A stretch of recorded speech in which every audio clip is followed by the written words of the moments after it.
কাউকে নিজের মনের কথা খুলে বলার চাইতে চুপ থাকা ভালো। যে মানুষগুলো মুখের কথাই বোঝার চেষ্টা করে না, সে অন্তরে ভালোবাসা বুঝবে কেমন করে, অন্তরে দুঃখ কষ্ট ব্যথা সেগুলো বুঝবে কেমন করে। এখন আমি আমার কাছের মানুষগুলোর কাছ থেকে নিজেকে দূরে সরিয়ে নিয়েছি। তাদেরকে আর বলে বোঝানোর চেষ্টা করি না, ভালোবাসি, মিস করি, আর তোমাদের ছাড়া চলতে পারবো না, এগুলো ভাবি। কেন জানেন?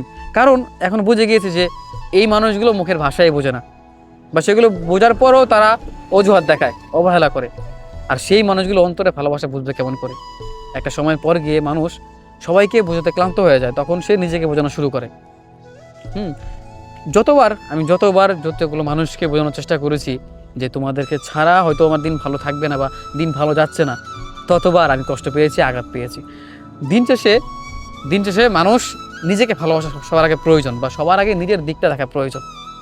যাদের কথা চিন্তা করে বারংবার কষ্ট পেয়েছি, এই মানুষগুলো একটাবার চিন্তা করেনি আমার কথা।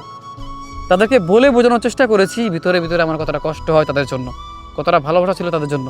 তারা সেই কথাগুলো বোঝার চেষ্টা করেনি, আমার ভিতরে অনুভূতিগুলো বুঝবে কেমন করে। একটা সময় পর গিয়ে মানুষ চুপ হয়ে যায়, আর চুপ হয়ে যাওয়াটাই ভালো।